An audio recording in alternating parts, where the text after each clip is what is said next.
Hello, everybody, and welcome back to another episode of Daffy's Roundtable.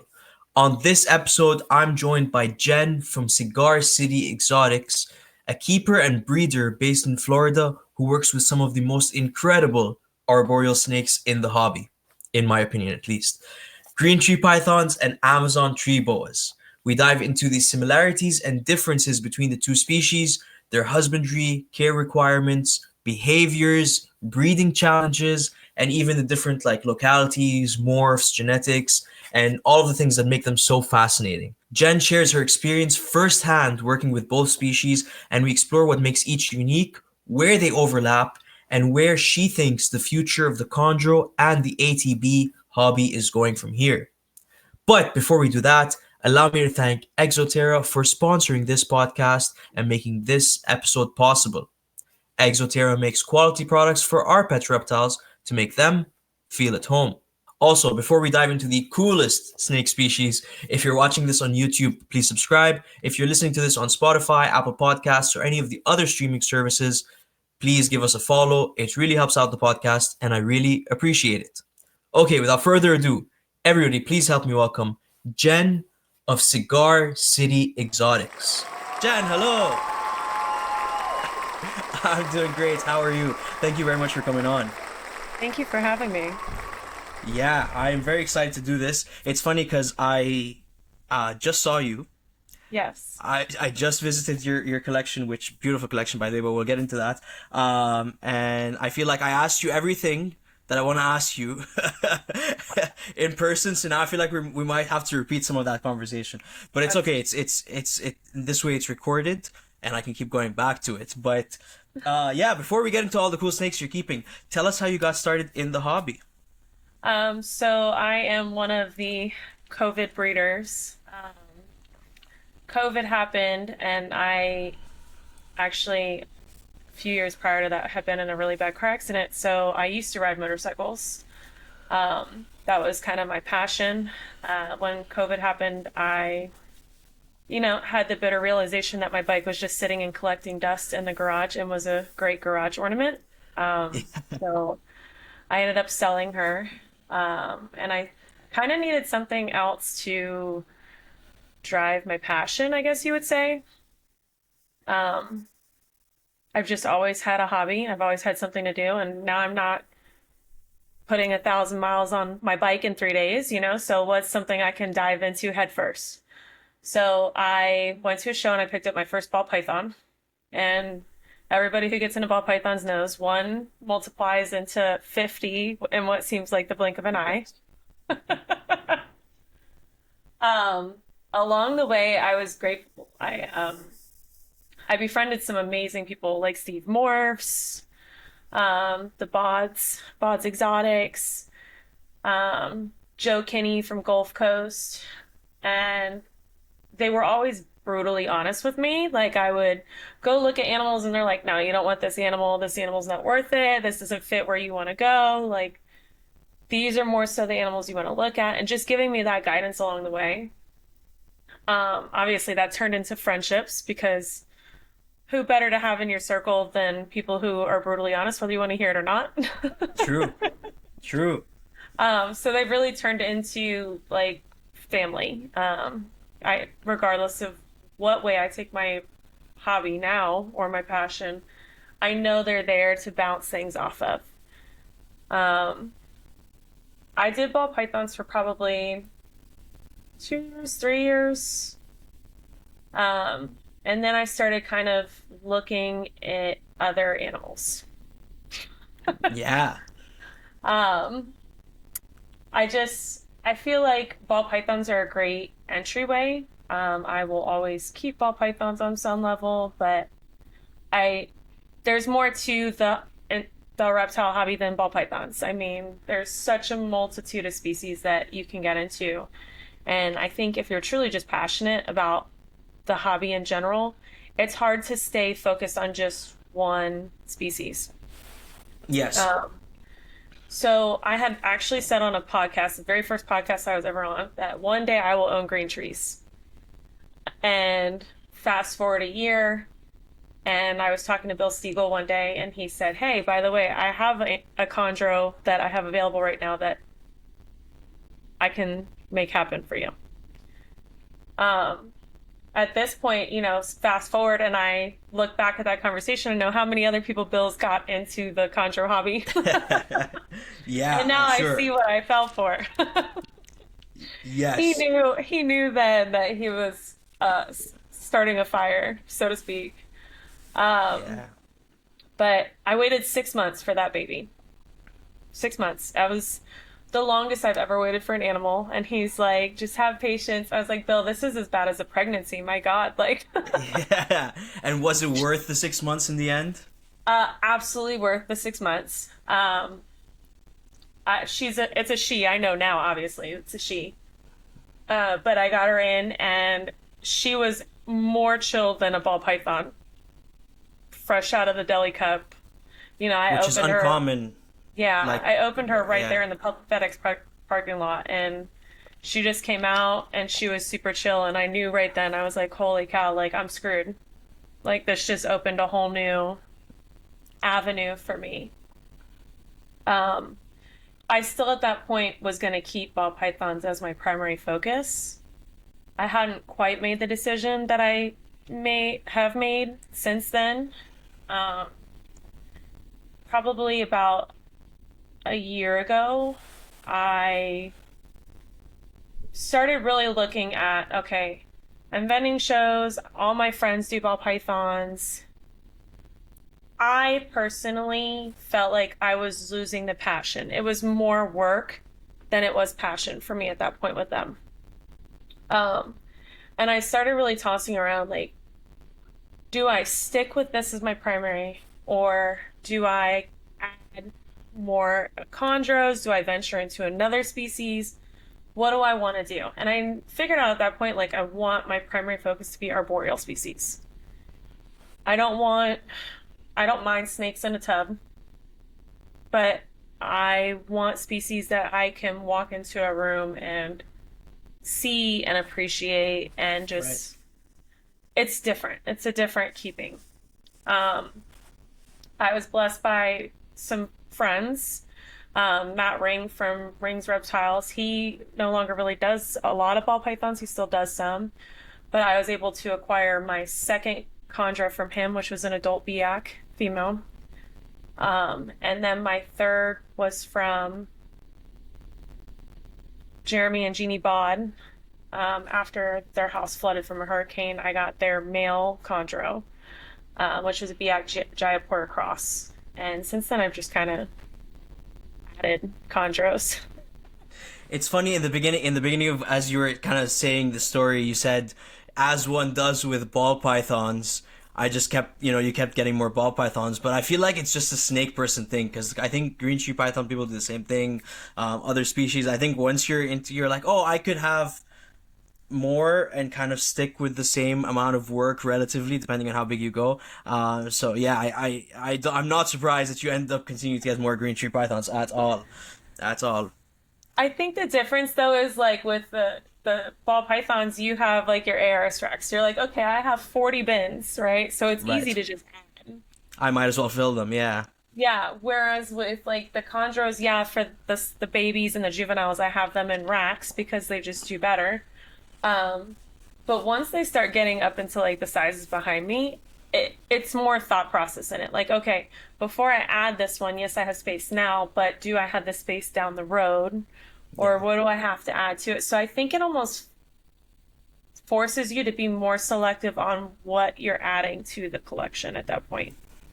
Yeah. It's easy to look at like a bunch of them on Morph Market and be like, wow, those are beautiful. And I'd be lying if I didn't admit that half of them are saved on my favorites. But I will come that back to you. a lot more thought goes into, before I go drop 1,500, 2,500, $3,500 on this animal, does it fit with what I want in my collection for future breeding? And do I have the means to house it as it grows?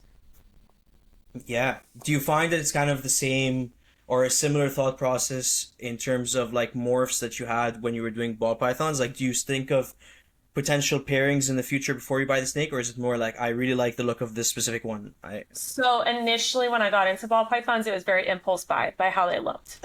yes. Extremely impulse buy. And at one point, I turned over almost my entire collection. Because when I started getting into the genetics and figuring out which way I wanted to go with things, um, I realized everything I had really didn't work. So Right. now, at the end of last year, I kind of made the decision I'm going to cut back significantly on my ball pythons. Um, and I'm going to focus on just a core little project with the genes that I want in this project. Um, and, obviously I'll keep what I produce that I need for holdbacks for building blocks, but other than that, I'm just going to sell everything else off. And I'm only going to pair for the purpose of where I want to take my projects. Right. So if my breeding stock didn't fit into where I want those projects at currently, they had to go. I cut my ball python collection, as far as holdbacks and grow outs and stuff, from just over 100 to, once I take in consideration what I have now for holdbacks, not for what's for sale, I will be down to 22 snakes. Yeah. So, Yes. Yeah. A very drastic decrease. Like, it was ridiculous how many snakes I moved at the beginning of the year. yeah. It was Are you nice to be happier able to now? move them. Oh, Yeah. 100%. Yeah. 100%. Because it takes it from a point where it's a ton of work, and literally it would take the entire day just to do ball pythons. To now in 2 hours, I can literally bang out my entire collection. Right. And we're not talking just like water changes, cleaning bowls, wiping down, spot cleaning. 2 hours and it's done. Yeah. Do you find the green tree pythons and the other species you're keeping, which we'll get into in a second, easier to maintain than ball pythons? I do. Yeah. I really do, honestly. Um, I- it's just that, like, they're simple in their own ways, but it's almost, you have to subconsciously remind yourself of the ball pythons. Like, okay, I need to go in here and spot check, da da da da da. You know what I'm saying? Like, you have to get in that routine to at least check them every day. And subconsciously, you have to remind yourself. Whereas these guys, you walk in and you look in your display and you're like, oh, like, let me Yeah. just. You see it. You don't need to go through each separate. Yeah, Yeah. you don't need to go through each bin. You walk in, you look in the windows, and you're just, oh, here, let me pull this out real quick. So Yeah. it's just different. It's a different mindset. Yeah. And so being relatively newer into the green tree python hobby, do you think that there's like a couple of common mistakes that all beginners are making that they maybe should avoid or stay away from? Um, I think there are some people who want to make the switch that do the impulse buy. They see green trees, they see the wild caught imports for a great price at the shows, and they just jump into it. But what people who are newer into the hobby fail to realize is you're picking up an import for half the price you would do a U.S. captive born and bred, but what you're getting with that import could cost you way more money.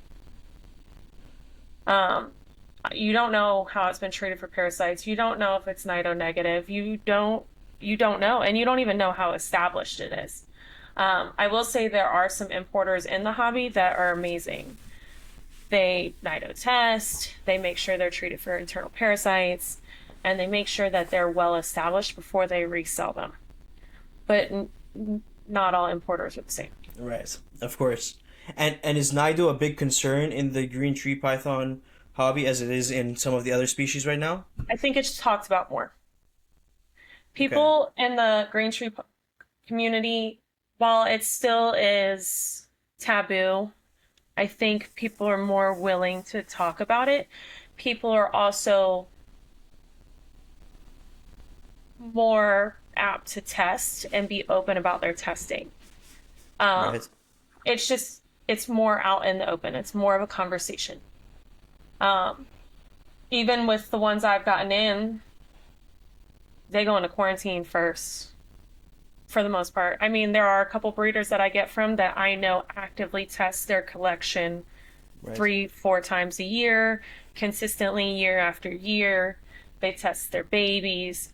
Those I am less strict on as far as Yeah. quarantine because you have the same practice I do, and for the most part, you have a closed collection and Yeah. you actively test. You have the track record showing you're actively testing, you're not just blowing smoke. Those I kind of bypass. I will still swab, I will still put them in a slightly different space. I don't do like a full on quarantine rack for them, and I will do separate tongs. Um, but an import, I had an import, I got an import. That one sat in quarantine for 6 months. It Okay. was tested a total of 3 times. It was tested when I received it, tested 3 months in, and then tested 6 months in. And it had to have negatives the entire time. Then it got to join the rack, or the enclosures, I should say. Um, And it ended up going okay? yeah, everything was Oh, good. okay. Okay. Um, so far, knock on wood, I have not had a NIDO positive animal. I've started making it a routine, like I'll even randomly test like my ball pythons now, just because even though for the most part I do keep it closed off, I would rather be able to say, yeah, hey, I randomly test my animals and I don't have this issue in my collection. Um, if I ever get a not positive animal in, I don't know what route I'll take. I guess it all depends on if it's symptomatic, asymptomatic. I guess at that point I'll be starting a NIDO positive collection on the other side of the house. I don't know. Right. Yeah, yeah, yeah. Because there are people who keep NIDO positive collections at a separate space and have much Second reptile success room. with them. Yeah. Yeah. That's interesting. Do you think more people should be like in general in all different types of or all different species keepers? Do you think you should be testing for NIDO and other things more frequently than I it think they currently should happens? absolutely be testing. So even I know we're going to kind of dive into it, but I'm into Amazons now as well. So when I get an Yes. Amazon in, I do a full panel on it. I test for arenavirus. I test for everything because I want my animals to be clean. But I've had breeders reach out to me and say, hey, if somebody were to message you on Morph Market and say, I'm willing to pay for this test, can you get it done? Would you do it? I have it in my TOS that I'll do it. Right. I'll test the animal for whatever you want me to test them for. You pay for it initially. If it comes back negative, I expect payment in full of the animal at that point in time. If it comes back positive, I refund you for your test. Obviously, the animal will have to be dealt with at that point in time. Right. Um, It's a good but strategy. I've had somebody actually say, I've messaged breeders on Morph Market and asked, can I pay for this test? And I've been blocked. I've been told I'm not doing the testing. I've been told you can Wow. do the testing when you get the animal. Interesting. And I don't, putting our heads in the hole in the ground isn't going to negate the fact that these viruses are in collections. These Right. viruses are easily transmitted, and sweeping it under the rug or shoving it in a corner isn't going to make it disappear. Yeah. So, as keepers and breeders, if we want to move forward in this hobby, we need to be proactive. We need to test. We need to talk about what we're finding because people aren't going to know how to handle things or what they should do if people aren't talking about what they're doing and what they're finding successes in. Right. And you could very So, easily be somebody's first reptile, and now it's if you don't test it, it could be sick, and then you're ruining the experience for them, and it's just a lot of negatives to not doing it. I don't think it's very commonly um, done up here in Canada. Like I know a few people who have tested, but I don't think it's like routinely done. And I'm not sure how accessible it is. I mean, I know like yeah, I'm not sure how accessible it is for us to test. Um, but I know it's possible, mhm. but I don't think people are doing it routinely. Anyway, yeah, very interesting, very interesting. So maybe let's dive into some of the species you're keeping. So you do yeah, or some kind of like the setups and stuff. So green tree pythons and Amazon tree boas. You said you kind of moved towards the arboreal setups. Are you keeping them pretty similarly? I do. Really, the only difference is my temps. My temps are a little warmer for my Amazons um, than compared to my green trees. I do Yeah. provide, like in these setups, I provide actual hides for my Amazons because they utilize more of the space and won't utilize the perch as much. They do still have the perches Right. in there just as another level for them to kind of do what they want to do. But they will use hides that are tucked up against the top or hides down on the bottom, where the green trees just kind of hang out like acorns in a tree, you know? Yeah. Because it's crazy because I can actually see two of them behind you, just kind of like sitting Just there. It's hanging. awesome. Yeah. Yeah, Well, yeah, yeah. there's that one there too. Perfect. And then so how you mentioned heat. How are you heating them? I'm asking you all these questions like I wasn't just there and Yeah, don't know you're the good. answer to this. But how do you heat the enclosures? So I use heat panels, Okay. just straight heat panels. And then I just have a LED light bar in there for during the day. Yeah. Um, Obviously for the racks, I do have them set up different. I put the green trees get 3D printed racks from the Reptile perch. As far as the Amazons, they get like a mesh that almost forms like an arch in their bins.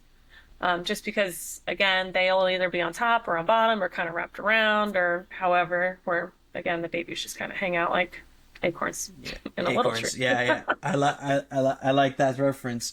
Like acorns in a tree. Yeah, it's good. And then so do you have I guess I ask you this first. I noticed obviously that they're all PVC enclosures behind you. What's your opinion on really I think I hear it's more in the green tree python world than the Amazon tree boa world, but I'll ask you for both. What is your opinion on glass enclosures for arboreal snakes? I think they can work. They have the opportunity to work. It's more of whether you have a solid top or if you have a mesh top. I think a lot of it also plays into where you're at geographically. Um, Obviously, with me being in Florida, I'm not going to have as many humidity issues as somebody who's like in the Midwest or someone In who's Canada. somewhere where it's freezing cold. Yeah, exactly. Um, but I do think glass enclosures can work as long as they don't have the mesh lid.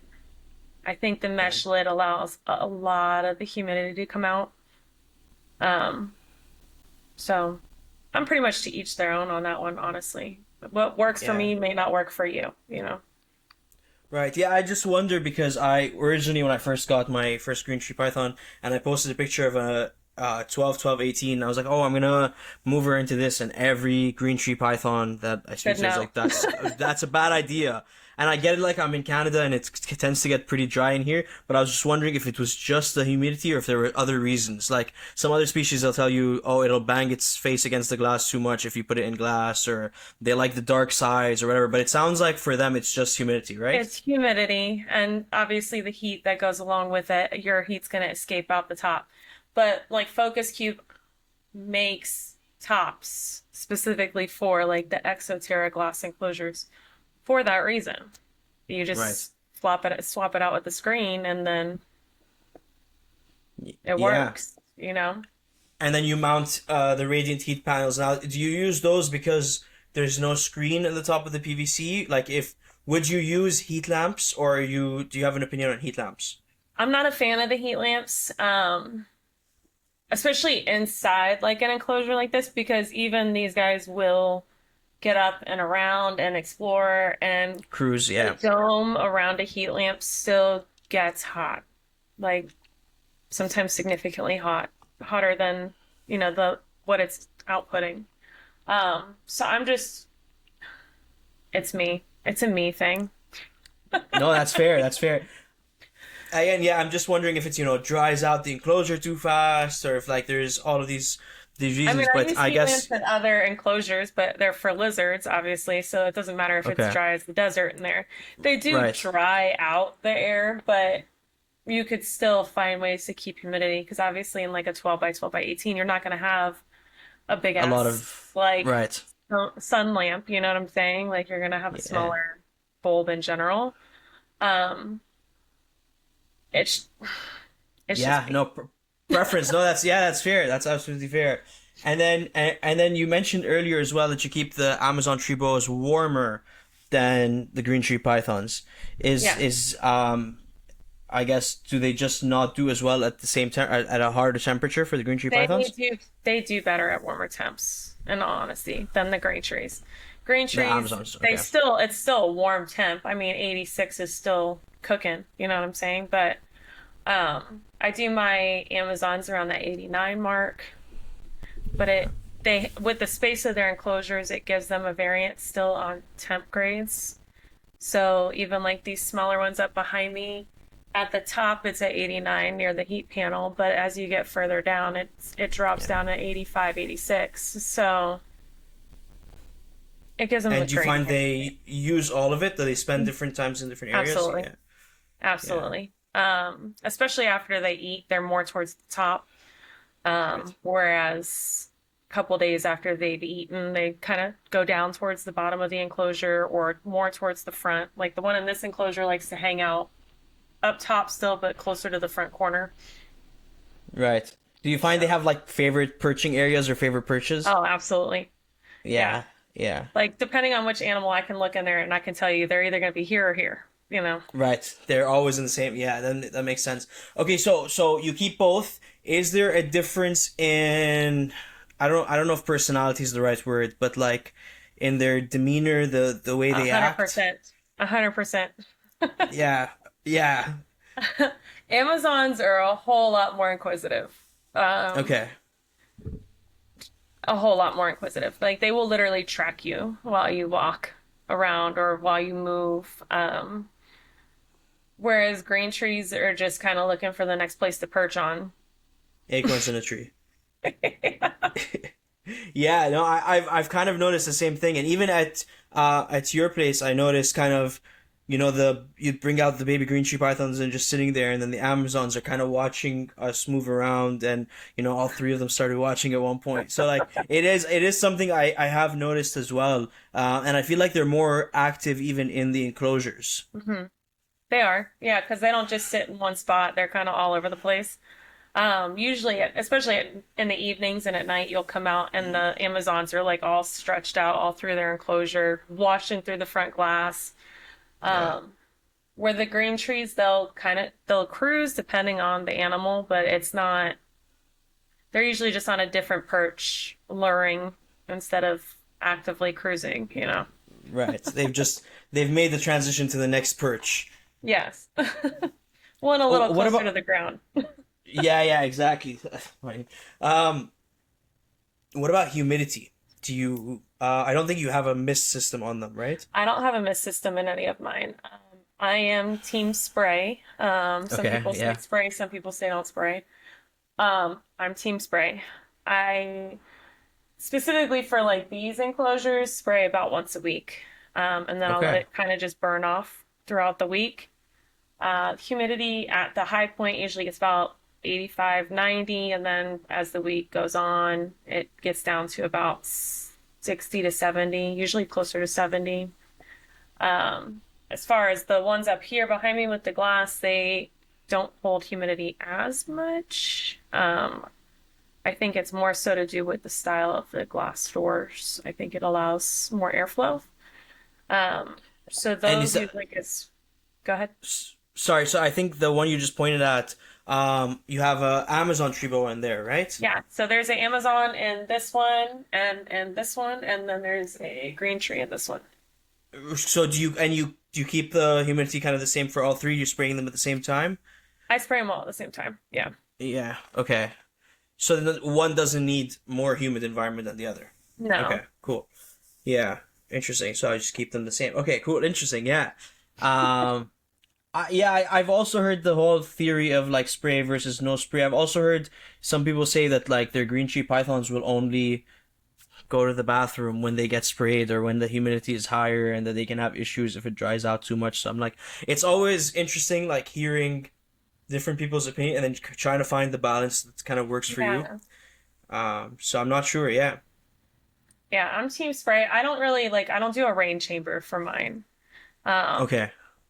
but I also find that mine tend to be more active, especially in the evenings. So I do, especially with my green trees, I monitor um, so many feedings. Okay, did you go to the bathroom yet? It's just kind of back of mind. I don't have a lot of green trees, so it's easy to memorize like Okay, for who's now. good, who's not good? Yeah, for now. Um, um, if they haven't gone to the bathroom after like 3 or 4 feedings, then I'll just take them out, and let them kind of cruise my hand just to see, are we getting ready to go to the bathroom? Are we not? Just kind of force them to move around. I even still don't usually have to do a rate chamber. I can let them crawl around in my hand for a little bit, put them back, and I know that night they're going to the bathroom. Like, Interesting. And have you heard of people using just water for the instead of substrate? Just like have a water bottom? for hatchlings, I have heard of that. I'm not quite to that point yet to get to experience whether I will do just water or not, or if I'll just Okay. do like heavily saturated paper towel. I haven't gotten that lucky experience yet. Okay, yeah, yeah, yeah. Hopefully soon, fingers crossed. God willing. Yeah, yeah. So do you have kind of like a locale that you want to work with, or like are you planning on like is there a project or a line or something specifically you're going for, or are So you kind I of still like, learning the different? Yeah. I mean, there's all sorts of lines out there. It's just how far back do you want to dive into the pool, and who has what available. But I do Right. like the potential of a lot of locality crosses. I recently had somebody who reached out to me and was like, we were just kind of going back and forth about a recent pickup that I got, and he would send me pictures, and he's like, okay, here's 2 pictures. Which one's the designer? Which one's the locality cross? Um, and honestly, some of the ones I picked out thinking they would be designer were actually just locality crosses. Obviously, that's leading into a designer of some sort eventually if I cross lines enough. Could you explain the difference? Obviously, like locality cross is like crossing two different localities. What would make it a designer then, or what is a designer GTP? So that's to be like, that's going to be based off who you're asking on what they qualify as a designer, right? So Okay. to me, a designer is going to be one that comes from an extensive pedigree that you can track generation over generation. And there's specific animals brought into that gene pool that are telling you, like my one designer is a Jaeger Clover pairing. Jaeger blood is all over the place. Jaeger blood is known for its high yellows, so it's different than saying, okay, I have a Biak Jayapura cross, you Right. know. Right. But a lot of the designer stuff, they still outcross it. So it'll be like a designer outcross. So they'll take like a blue line animal and pair it to a Biak import or a US captive born and bred Biak. And from there, now you have a designer outcross. Do you take that designer outcross and bring it back designer, or do you take it more locality or to another locality cross? Right. Your pedigree isn't as extensive on that import side or that US captive born and bred side that's a Biak, for instance. Um, then you have stuff like Carly just got in the Swiss line, the high yellow Swiss line from Europe. Cool. That's years and years and years and years and years of pedigrees of these specific line of animals that all show these phenotypes that are similar and can be traced back for several generations. But they started out, I believe, as maybe Okay. Interesting. Yeah. originally. Yeah. And even like my pedigree for mine, if you go back 5 generations, there was locality brought into the mix. So, Yeah. So it's essentially like almost line breeding yeah, to get like that. it's Yeah. like So looking at a designer dog, a fancy dog's pedigree. You know what I'm I saying? was gonna Like, say it kind of did sound a bit like you were comparing it to dogs at a dog show. And do you have a concern, or do you think that possibly that the Chondro world will kind of follow in the footsteps of the ball python world, and then it'd be too much, too many? Like, no, you don't think it'll ever get there? I don't think so. Not because it's hard to keep them, but you don't see breeding ready females out on the market. You just don't. You have to get them as babies and you have to put the blood, sweat, and tears into them. And then you don't even know whether it's a male or female for 18, 24 months. Um, and you have to grow this animal out first and foremost. But then once you get into breeding, it's like people have told me, get ready for the heartbreak. You know, you're going to lose animals, you're going to cry. Like it's not as easy as with the ball pythons throwing two snakes together and being like, oh, we're either going to get eggs or she's not going to give me eggs this year and I move on with my day. You know, it's not the It's same level of breeding. in terms of like the babies are harder to raise. They're harder to establish, but even like your females, people talk about it all the time. Like your female can ovulate, be close to her late date, and then you just walk in there one day and she's dead. Hmm. Interesting. And then as far as getting babies established, it's not like trying to establish a ball python baby by any stretch, you know? It's harder. It's harder. I mean, they're more prone to prolapses. If they go downhill, they're so small, they go downhill quick. Um, so I think even if people get into the Chondro side because they see like it's not like the ball python side, I think the ones who are going to stick around are the ones who have a passion for the animals and not necessarily a passion for the money. Right. That makes sense.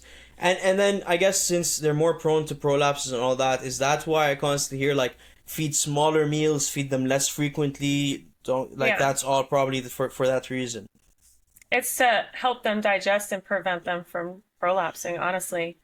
Um, but people do tend to, I think there are people out there who feed their green trees like they would feed a ball python. It's And an they're fine. arboreal snake. It's not meant to look like a damn sausage tube, you know what I'm saying? Yeah. And realistically speaking, power feeding is going to do what? It's going to get it bigger, but it's going to be unhealthy? Or Right. do you feed it appropriate size meals at appropriate frequencies and allow it to grow on its own without being power fed Right. and allow it to be a healthy animal? I mean, your chances of things going wrong are still going to happen, but I think if you have an overall healthier animal, you're already one step ahead. Right. That makes sense. Absolutely. And okay, so kind of to not to keep comparing the ATBs to the chondros, but in terms of ATB morphs and it doesn't work the same way, right? They're not locales in ATBs. I know they come from like several different like they come from Guyana and a few other like countries, but in general the I think they call them phases or whatever are not related to where they come from, right? Correct. Okay. So with the Amazon tree boas, it's you're getting back into more of like the genetics piece of like you would with a ball python. So it's not locales or locale crosses or designers. It's leopard, calico, reds, patternless, yellows. Um, but with the Amazons, there's still so much to be learned. Um, Dayton has a project that he's working right now that are incredible animals that up until recently, like nobody knew those genetics were out there. Um, so obviously there's still some line breeding that has to be done, you know, generations of breeding back animals to each other just to try to see what all's there. Um, but there's so much untapped potential with the Amazons.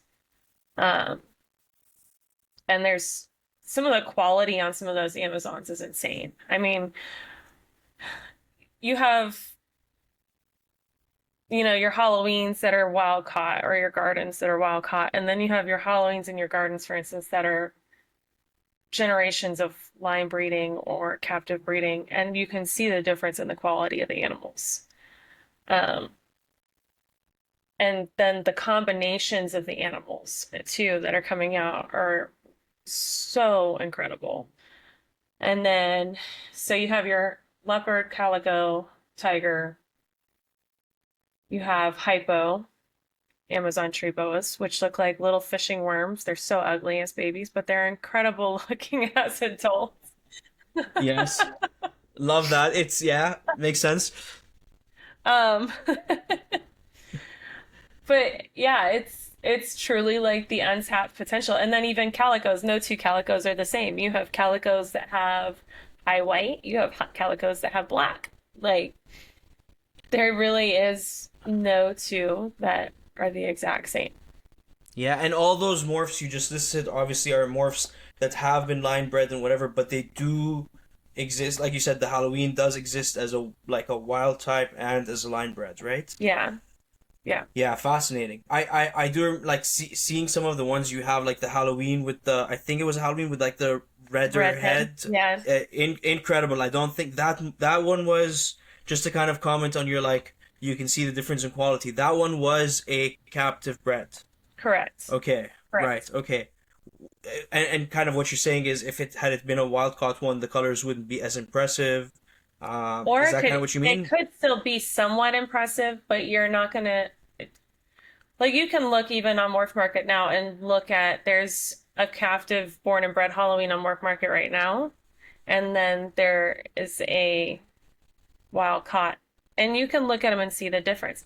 Now, there are some wild caught ones that people have posted that are insane in their own right. So it's, do you take that animal that's already presenting quality phenotypes and you bring it in and see what you can get out of it? You know what I'm saying? And see Yeah, where you can absolutely. take that project? Absolutely. I mean, it's like with any species, there's going to be wild caught ones that present a phenotype that's to be desired.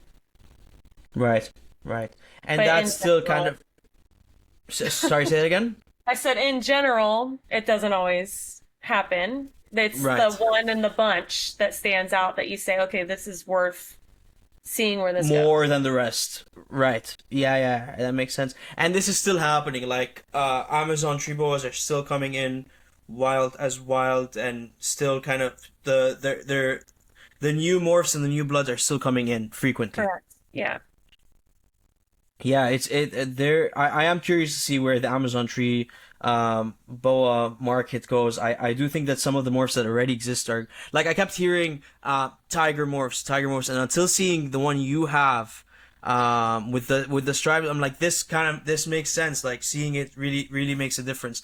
Do you think, what's your opinion on wild caught boas, like the Amazon tree boas? Like, obviously like, it's I always better have to a get wild captive bred, caught. but I do have a okay. wild caught. It's a little bicolor, but its coloring is insane. So that Yeah. was why it made the cut and it's here. Um, I think without wild caught, we're never going to know the full potential of a species.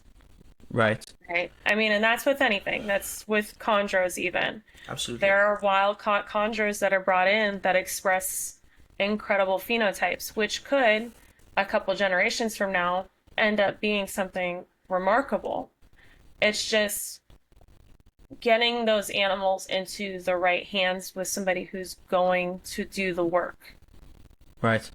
and who's willing to put in the blood, sweat, and tears to make sure they're healthy animals and they're thriving. And um, so yeah, there's always a place for wild caught. It's just I don't think wild caught are good for beginners.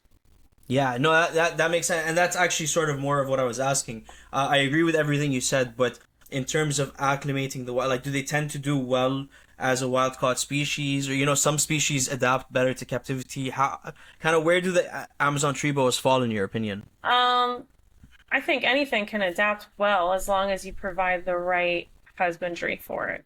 Now, I will say my wild caught Amazon has the most realistic enclosure out of all of them. I mean, they all have greenery, but that one has the most realistic Kind enclosure. of packed it in, right? But it's not one that I can interact with on a daily basis because it's going to try to eat me every single time I Right, right. do. But I have an understanding for it. We have a respectful understanding that I will feed you and make sure you have clean water and a clean enclosure, and I will leave you alone. Yeah, yeah. I But mean, I have that relationship with a lot of my snakes. Yeah, yeah. but I think as far as being that one that, you know, I can pull some of them out and not have as much of an issue. Where that one I can't pull out because I already know, like, we're gonna get bit. Yeah.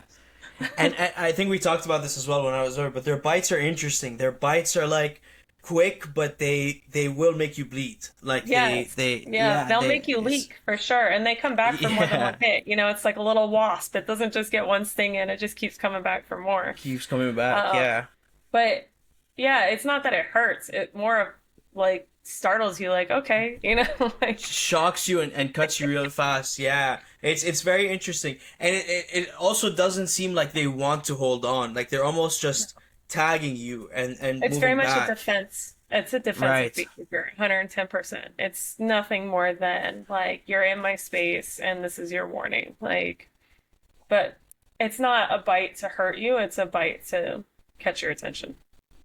Right, right. Um, yeah. I think There's psychologically such we jump though. yeah, immediately. Yeah, regardless of how bad this thing is, I have a little spotted python that's like the length, like it's just like my finger, maybe a little bit bigger. Like it's a tiny snake, and I'm still like whoa, and then I'm like, but this I don't even feel the bites when it Yeah. hits me, but it's just psychologically you jump. The Amazon tree boas as they grow, they change colors as well. Is it similar to the green tree pythons? Um, to to me, I haven't noticed as drastic of a OCC.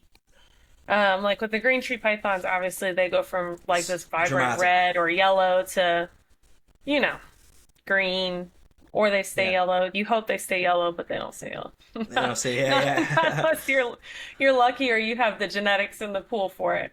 Right. But with them, I do notice the coloration changing. So even like the Halloween, for instance, when I first got that Halloween, it was um, the head was this really vivid orange color. And as it's gotten older, it's kind of dulled back and it's more of like a red, but it's not as vivid as it was when it was a neonate. That's still a Um, beautiful snake, though. oh, I absolutely, yeah. It's wicked cool and it's het calico. So if I can get some calico Halloweens, I'll be happy. Yeah. So that's kind of the aim, the projects you're working on or want to work on Um, eventually. so I like the tigers a lot. I like calico a ton. I love calico tigers. So that whole angle will be the angle I kind of go. Um, Recently Vinny posted on his Instagram though and his Facebook this bright red patternless Amazon and it freaking glows. So it's like, oh man, do I want to go that route next? It's like Yeah. it's Yeah. hard not to like want to just collect them all, like Yeah. I get but there's it. I something get to it. be said Yeah. about like a really nice, clean, patternless snake.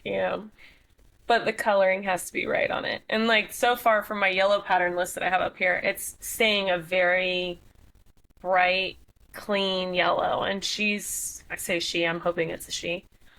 She's almost 2. So we'll see how it goes. Fingers Yeah, crossed. that she stays Yeah. bright yellow. Um, I just love the whole species though. And I love the fact that you can put 2 animals together and the babies end up being totally different. Like, Completely right. And yeah. do you think that's something that'll stay happening, or do you think eventually we'll know the lines so clearly that you'll be able to predict what's coming out, kind of like in the ball python world? Um, I think at some point we'll have it more narrowed down than what it is Better now. idea. Um, but I think we're a very long way away from that still. Just fun. It gives people an opportunity to play. Yeah. And that was part of Yeah. my draw to Amazons was okay, where's a market that hasn't been super played in? You know what I'm saying? Like there Right. are a lot of Amazon keepers out there, but there's not nearly as many Amazon keepers as there are a lot of other species. Um, so I wanted something that was more of an interactive animal, still keeping with my arboreal, but something where I wasn't chasing somebody else's pipe dream, where Right. I could get my pool together and I can breed and have fun with it, but also learn a lot and help progress the hobby. Yeah. Almost be one of the pioneers of that species. Yeah. And I mean, there's some great breeders that are way ahead of me on Amazon, so let's put that out there. Yeah, yeah, yeah. But still, compared to some of the other species, like you said, there's not many. Like there's still a lot of Yeah. room to kind of get in there, and yeah, yeah, it makes And some it's sense. such a Some welcoming, it's such a welcoming group of people, the honestly. Amazon specifically. Yes. I mean, arms wide open. They want nothing more than people who are passionate about the animals, passionate about the hobby, and who want to learn and help contribute to the growth of that species. Yeah, So, that makes sense. Somebody needs to, one of those people, and maybe like several people need to get together and like put together like a crash course on ATB genetics and morphs and all of this for the new people trying to get into it that are just super lost. And I like to be fair, I never got into any of the like I never did ball pythons, so I never understood ball python morph and genetics. Now I'm trying to kind of understand in green tree pythons and Amazon tree boas, and I'm so lost. But the green tree pythons, at least with when you're looking at the locales, it's easier to kind of grasp an idea of it. In morphs and especially in the Amazon tree boas, I'm so lost. So if anybody wants to put out a course, I would take that course, like a crash course on Amazon tree boa morphs. I think it's a good idea. it is. Just really a crash course in general on Amazon tree boas because different people do different things with them, and Yeah, a lot of it's yeah, not talked about, and that's yeah, or people yeah. don't know Like where to the go. or people don't know where to go. Well, that's I think that's I mean that's probably 50% of the problem, right? But it is interesting seeing like I had an image of what an enclosure setup should look like before I had Jeremy from Brassman Reptiles on the show, and then I had another image in my head before I came and saw your collection, and now like it's interesting to see all the different ways, and like I wouldn't have thought of like hide on top, hide on the bottom. I wouldn't have thought they used them at all, but since I got back, I've added two hides in with my Amazon tree boas, and they're using them nonstop. And like I was like, oh, have I just not been giving you the right opportunities before? But I guess it's a learning curve. They're an interesting species. They're very cool. They're It's very it's cool. very much a learning curve. But again, a lot of stuff isn't out there for Amazons. I mean, you go on YouTube and you turn on podcasts. What's the first podcast that comes up? Ball python related. I mean, 10 out of Right, 10 is going to be ball pythons. Then right. you have chondros. There's a ton of chondro podcasts. You just have to sit there and, once you type in green tree pythons, it pulls up a plethora of podcasts. And even like Yeah, you have the old forums for green tree pythons. But Amazons, there's not a lot. There's not a lot out there. So it's putting the information out there and making it easily accessible for people. yeah. And well, I'm glad you brought it up on the topic of like podcasts and not being enough podcasts. You also host a podcast. Tell us about the podcast. So that a Conjure Corner was Mike from the Herb Collectors Network. That was his baby when he decided to expand his network beyond the shows that he does. That was one of the first shows that he decided to add. Um, he felt like I needed to step out of my bubble, I guess. Yeah. Okay. And he reached out to me about hosting it. Besides guesting on podcasts, I never really put much thought into hosting one. Um, I'm an extrovert, but putting myself out there to people I don't know sometimes is a little, especially where they can watch me. Right. Yeah. Yeah. Yeah. It's not my strong suit, you know what I'm saying? Like I kind of like to blend in the crowd, and this definitely doesn't allow me to blend into the crowd. Um, but I said, sure, I'll give it a shot and step outside my box. And then with everything I have going on, I committed to every other week. So then he brought in Ro to co-host with me. So Ro basically picks up the weeks that I don't do. Originally we started out with just chondros. Uh, I was, even though there's chondro podcasts out there, we all kind of bring a different flavor, right? For sure. I mean, even Ro and I bring different flavors. As far as like our approaches to the interviews, our personalities, but we're very much a balance of each other. It got to a point though when I got into the Amazons that I was like, okay, I want to venture out besides chondros. Ro has got the chondros down to a fine art as far as that episode for our podcast. So I was like, I want to bring in people who maybe keep chondros but also keep Amazons, or keep both but also keep other arboreal species um, Yeah. that aren't as talked about. So now we basically have it set up where I do Amazons and Rhodos chondros. And where can people find that podcast? And that's probably probably one of the best resources right now to learn about Amazon tree boas. So I do make it a point to like try to talk a lot about Amazon tree boas on my episodes, whether it's the breeding aspect, the keeping aspect, or the genetics aspect. And we've started bringing on like uploading people's pictures of their collection so we can talk about it. Like, okay, this is a leopard and this is what I paired to get to this, and this is what you're looking at. And here's another baby from the same clutch that's also leopard, but different phenotype presentation, basically. Right. But we are every other Monday on the Herp Collector Network on YouTube. We also upload the replays on Spotify, Apple iTunes, pretty much any streaming platform you can catch the replay on. Is it But live? we do live. So people can jump in and ask you questions on the spot? Yes. Yeah. That's So, awesome. and I try to make it a point, if somebody asks a question, I'll make it a point to bring it over onto the screen so we can talk about it right then and there. Like, okay, this is so Yeah. and so asked this question, let's answer it. Sometimes they Yeah. ask me questions, sometimes they ask the guest questions.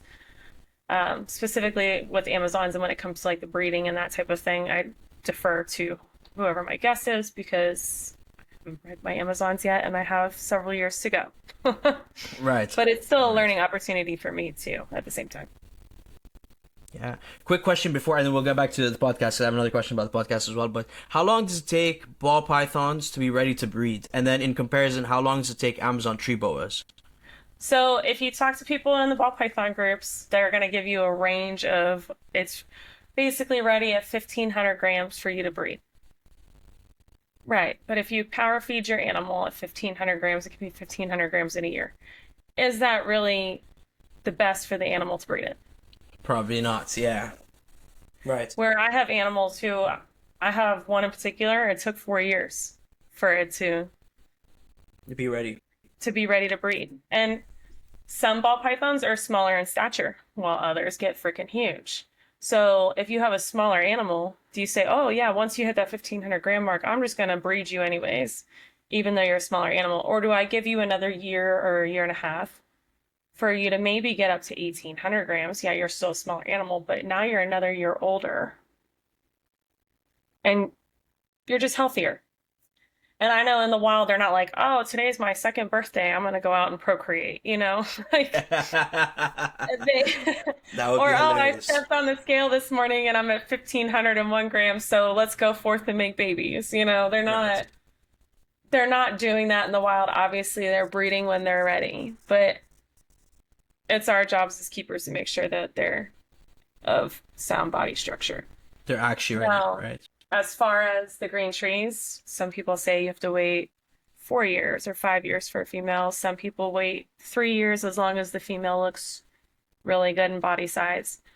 Um, for me, the pair I have pairing, my female is 5. She's 5 and the male is 5.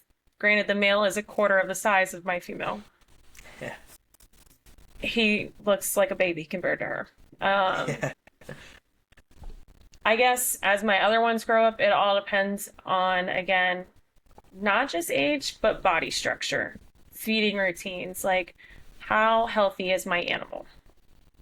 Amazons, people are of that hard number of 4 to 5 years old, Regardless of weight. regardless, 4 to 5 years old. And then it's every other year, typically speaking, that you would breed them.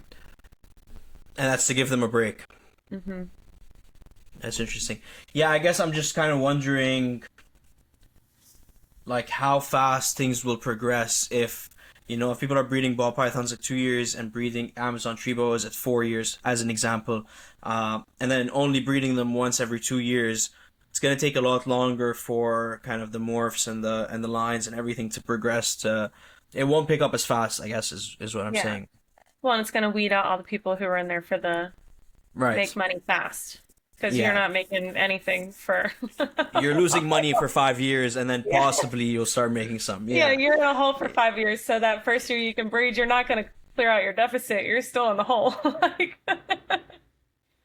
but you're breeding for the passion of the hobby at that point and for progressing your own projects. You're not breeding for the money. Of course, I don't Yeah. think anybody should really breed for the money because you're not going to take care of your animals the same way you would If you actually cared, right? have a passion. Absolutely. Yeah. Yeah. Yeah. That makes sense. That's cool. And then, so kind of jumping back to the podcast, you've done lives and you've done, um, I guess you've appeared as a guest on pre-recorded ones, at least right Yeah. now. Is there a difference in comfort level being on, like, do you find doing lives easier? Um, they're all kind of the same for me, honestly. I definitely have learned to filter myself some. Of course, granted, it depends on whose podcast I'm on too. Right, right. Um, but for the most part, most of them that I've been on have actually been live. Um, I guess it is a little different because people aren't like watching you live and in color. Like with this pre-recorded, I know if I slip up, then I can always say, "Hey, hook your girl Take up that and out. edit that out." Yeah, yeah, exactly. Yeah, yeah, But I've learned to filter myself for the most part so that, I'm not dropping anything that's gonna get YouTube to shadow ban you. yeah. It's interesting. I've considered changing this podcast to a live several times because it's just less work post recording, right? Like now I have to go back Yeah. to edit this and blah blah. Whereas live, it'd just be like upload and walk away, and then I guess download it so you can put it on other platforms. But the other advantage is you have that interaction with the people. You have people's questions. You have yeah. It's an interesting thought. Do you think? I guess you kind of already mentioned that there's a pretty cool Amazon tree boa community, but do you think it's growing over the last like year or however long you've been dealing with Amazon tree boas? Do you feel like it's picking up? Feel like they're becoming more popular as a pet? I think people are starting to show more interest in it because there's more information out there. Um, Okay.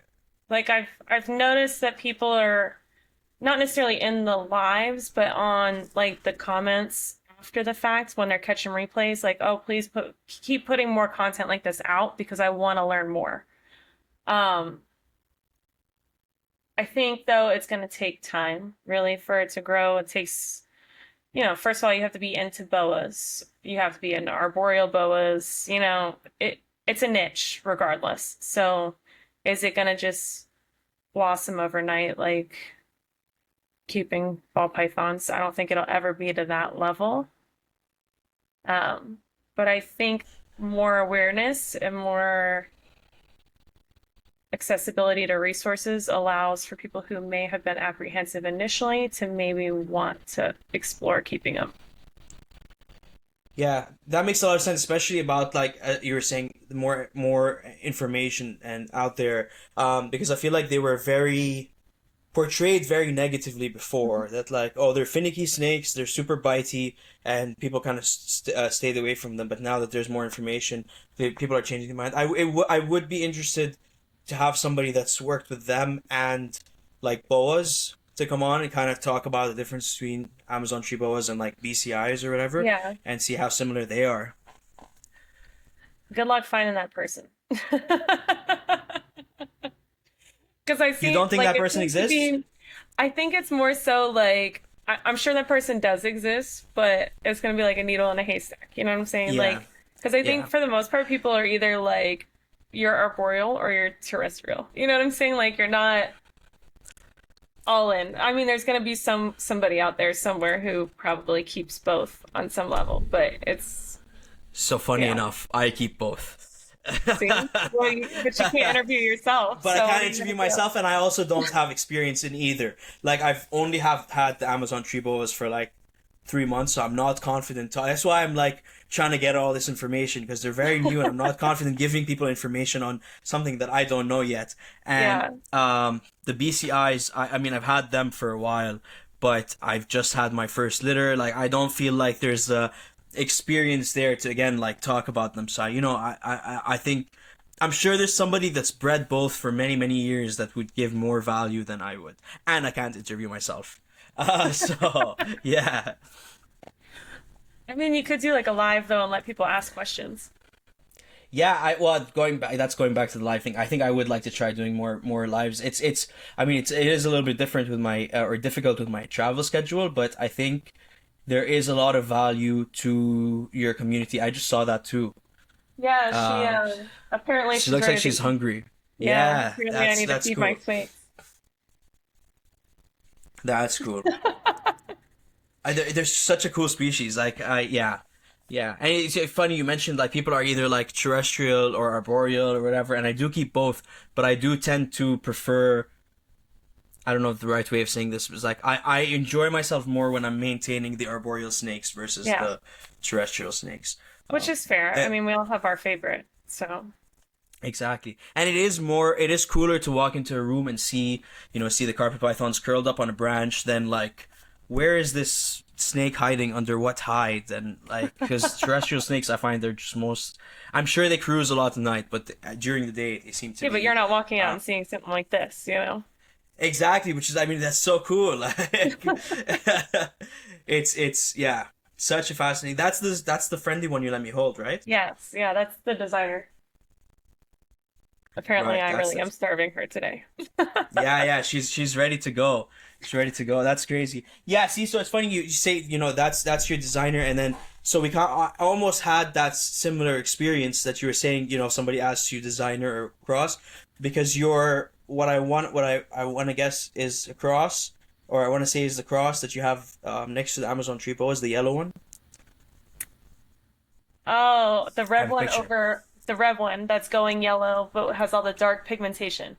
So That that's one. just the locality. That's just a Biak import. So which is so that I would consider like or if I had no idea, I would say that snake is a designer snake because it's gorgeous. Looking at the way it's going through its OCC, absolutely. And if it keeps the dark scales through the OCC, which it obviously looks like it's going to do since they're all coming in that way, Which is I would awesome. think that's a designer, or at least a designer outcross. I don't know if it'll show on the camera. No, it's kind of Uh, it's not gonna show. I'll pop that picture in here. Um, yeah, I would have thought that's a designer snake. Like, it's that's it's just a going through a biak. That's cool not even a OCC. cross. It's just a Biak. Just a And Biak it started import. as a red baby. Started as a red baby. It was almost like so I named it Crimson. Obviously, I'm gonna have to change its name at some point. But I named it Crimson because it was really this rich crimson red. And then the outlines of the diamonds along the dorsal were this really dark, crisp black, and then the yellows along the dorsal were like a marigold color. And I was like, wow, that animal is incredible. Gorgeous. Um, Obviously, it's rolling the dice. You don't know how it's going to look as an adult, but it's, the ones that stand out to you with the like specific little traits on them that make you want to roll the dice. So, Right. Yeah. No, and it's that's very cool. so far shedding a female. So we'll see if it's these shedding a female. Fingers crossed. Do you want it to be a female? Probably, probably. Fingers crossed. Okay, Fingers okay. crossed. Last question, then we'll wrap it up. I keep hearing this rumor about, and I think I might have asked you this when I was at your house, but about red babies versus yellow babies, and that all the designer ones usually start off as red babies, and they don't like. And I keep hearing this from several different podcasts and several different sources. Is this true in your opinion? I think some of the clutches are more red dominant. Okay. Um, but like there's several breeders who are heavy on the yellow babies and they produce some wicked phenotypes when you give them the opportunity. Um, Not all yellow babies are going to be amazing phenotypes. Some of them just kind of fade off into the abyss as just a green snake. But I mean, even she was a yellow baby, and yes, she's predominantly green, but she's got polka dots all up and down Yeah, her she's body. gorgeous You know what too. I'm saying? Yeah. And we're getting more and more polka dots in. So how she ends up in a few years, Lord only knows. Um, Yeah. but I think yellow babies have a potential. Are red babies more likely to be wicked through their OCC and become amazing adults? Absolutely. But a lot of your hella yellow lines are yellow babies. Okay. We have hope. I have a yellow There's baby. hope. We Make have yellow hope. great again. Yeah, make yellow great again. I love it. I love it. Yeah, I would. I also have no idea if there's a weight or like a time, an age where they start this OCC because she's the last. I believe the last one in her clutch she hasn't even started yet, and I think all of her clutch mates have already started to turn green. So, So um, she was the last in her clutch to change. okay, cool. Um, but she was like 20 months old that she finally changed. And it was like one day I just walked out here and she was green. Interesting, interesting. 20 months. Yep. I need to look into how old Toast is, but I think she's less than that, like younger than 20 months.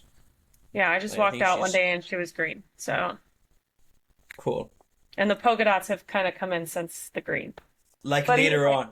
yeah, yeah. And but she's still like she held a lot of pixelation towards like the end of her tail and stuff, so that's all pixelated yellow.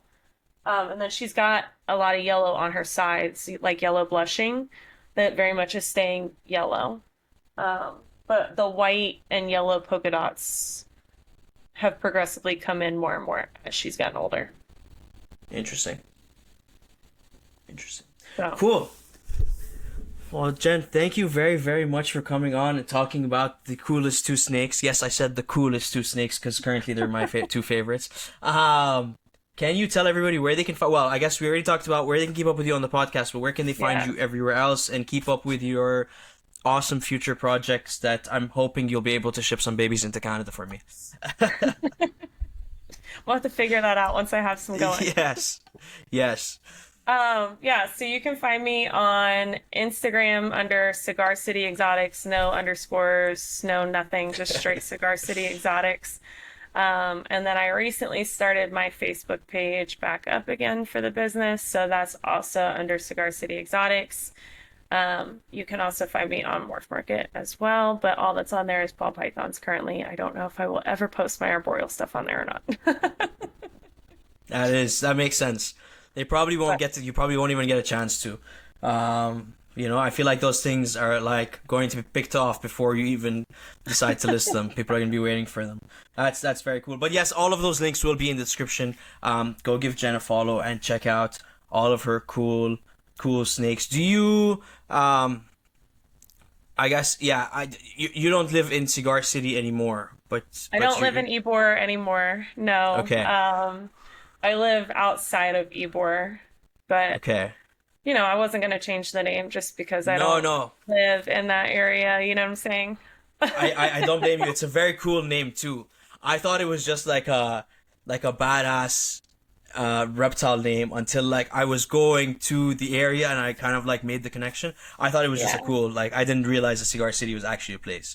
Yeah. So yeah, There's still like hand rolled cigar shops and stuff in Ybor that you can go to. I And saw. I yeah, saw. the Yeah. history is actually very cool. So why not pay homage to where I basically grew up? So Yeah, that's awesome. Cool. Well, anyway, all of those links will be in the description. Jen, thank you very much once again for coming thank on, you. and we will hopefully do this again.